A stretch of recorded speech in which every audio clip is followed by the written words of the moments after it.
Assalamualaikum warahmatullahi wabarakatuh. Nama saya Ahmad Fauzi Firdiawan dengan NIM 4304002 Saya dari kelas psikologi 2F. Saya di sini akan meneliti bagaimana pengaruh handphone terhadap emosi seorang anak dengan usia 6 tahun. Namun, sebelum saya meneliti lebih jauh, saya akan menjelaskan sedikit mengenai emosi dan pengekspresian emosi. Pengertian emosi sendiri adalah emosi diartikan sebagai impuls yang muncul akibat rangsangan dari luar maupun dari dalam diri. Emosi berkaitan dengan psikologi seseorang dan suasana hati yang sedang berlangsung saat itu. Emosi dapat dikeluarkan berupa perilaku tertentu. Perasaan dan perilaku saling terhubung dengan emosi. Emosi berarti isi hati yang diungkapkan melalui ekspresi fisik. Menurut Press tahun 1999, dia mengemukakan bahwa arti emosi adalah suatu reaksi tubuh dalam menghadapi sesuatu. Sifat dan intensitas emosi terkait erat dengan aktivitas kognitif sebagai hasil dari persepsi terhadap situasi. Lalu lanjut dengan ekspresi dan persepsi emosi. Emosi merupakan keadaan internal berasal dari dalam maupun luar yang ditunjukkan secara eksternal atau adanya perilaku. Ekspresi pada emosi bisa dilihat oleh orang lain meskipun diekspresikan secara verbal maupun non-verbal. Cara seseorang menggambarkan ekspresi emosi mereka berbeda-beda, namun bisa diketahui oleh orang lain dengan adanya yang pertama, ekspresi wajah. Misalnya seorang itu sedang marah, maka dia akan mengerutkan dahinya. Jika dia sedang senang, maka dia akan tersenyum lebar. Yang kedua, ekspresi vokal. Misal seorang itu sedang marah, maka dia akan meninggikan suaranya. Atau saat dia sedang sedih, dia akan menurunkan suaranya. Lalu ekspresi fisiologis. Misalnya seorang itu sedang marah, detak jantungnya akan meningkat daripada biasanya. Ketika sedang takut, otot-otot akan menegang dan bulu kuduk akan merinding. Lalu gerak dan isyarat tubuh.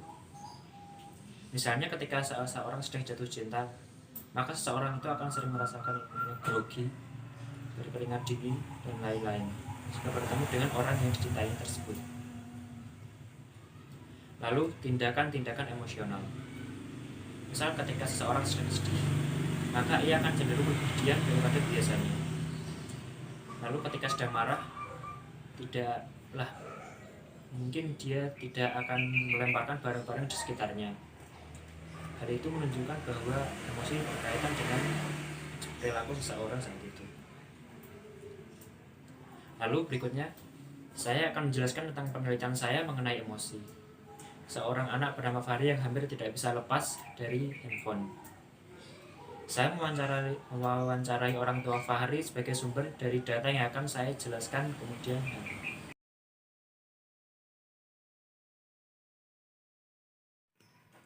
Baik, sekarang saya sudah bersama dengan Bapak dari Fahri. Bisa diperkenalkan Pak?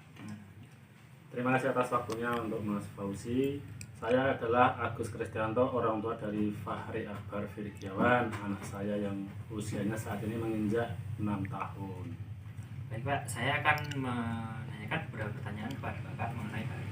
Baik, silahkan. Sejak kapan dan mengapa Fahri dikenalkan dengan handphone dengan umurnya yang sekarang itu masih kecil Pak? Awalnya itu umur 4 tahun. Awal mula saya bukan memperkenalkan sih, sebenarnya itu waktu umur sekian itu mau saya ajari untuk bisa membaca, bernyanyi. Akhirnya malah si anak ini keterusan lihat yang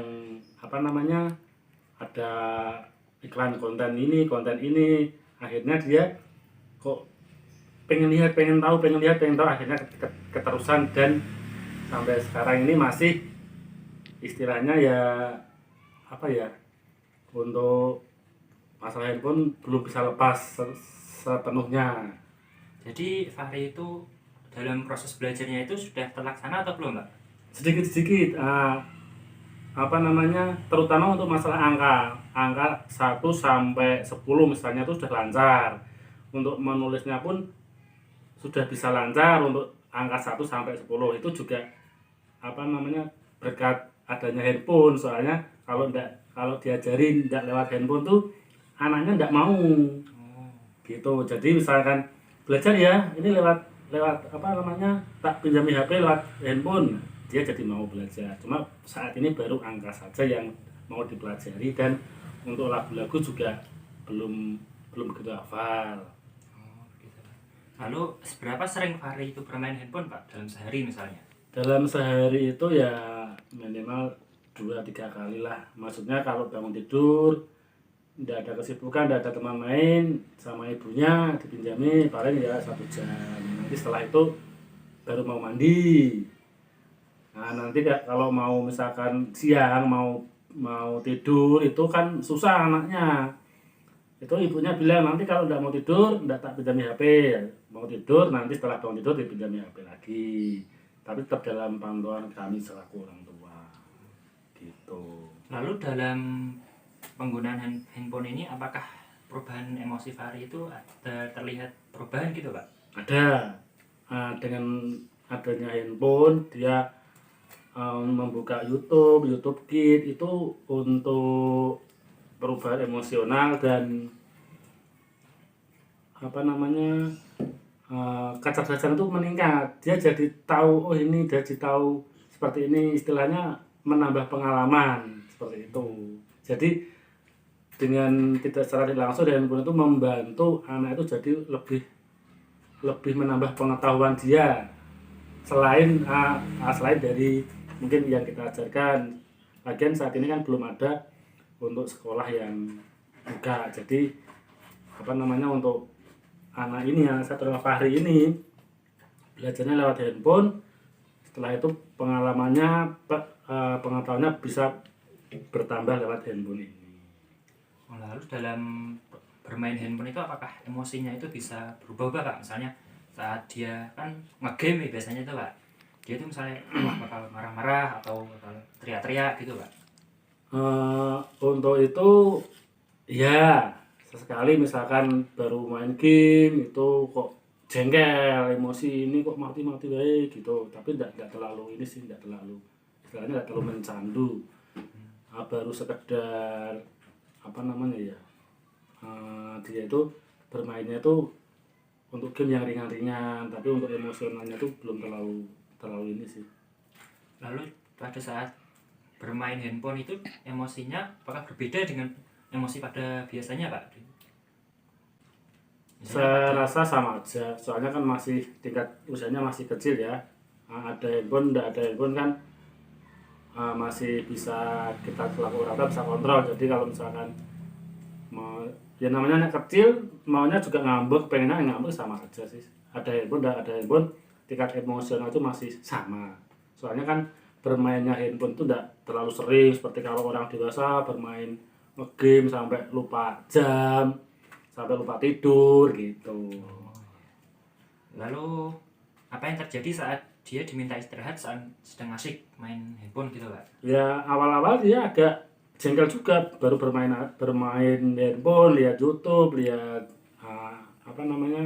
kesenangan dia. Tiba-tiba diminta sama ibunya, tidak tahu ibunya ada pesan apa, dapat diminta ya agak jengkel mungkin, gontok-gontokan sama ibunya, agak jengkel maksudnya hari sebentar toh ibu. Bisa juga menimbulkan anaknya nangis, pengennya main terus gitu. Tapi kan kita selaku orang tua kan ya tidak mungkin toh memegang anak handphone terus, kasihan matanya juga. Lagian kan juga masih kecil, takutnya kalau handphone apalagi kalau YouTube itu kan semua vulgar, kita bisa lihat apa yang ada di dalam, bisa lihat lah. Anak sekarang kan pintar, belum bisa membaca menulis saja kan bisa lewat pesan suara, menyampaikan, mencari, misalkan lewat pesan suara kan mudah sekarang itu. Dan Fahri itu juga seperti itu. Oh jadi searchingnya itu melewati suara Pak, bukan? Betul, searchingnya mau mencari misalkan lagu ini, game ini, gambar ini kan lewatnya dia pesan suara. Nggak nulis, kan belum bisa nulis. Oh, dalam huruf dia belum bisa. Belum bisa, kalau belum bisa. So, apakah Bapak sendiri pernah melarang Fahri untuk bermain handphone? Ya pastinya dengan orang tua, dengan anaknya seperti itu kan pasti melarang, kasihan juga matanya.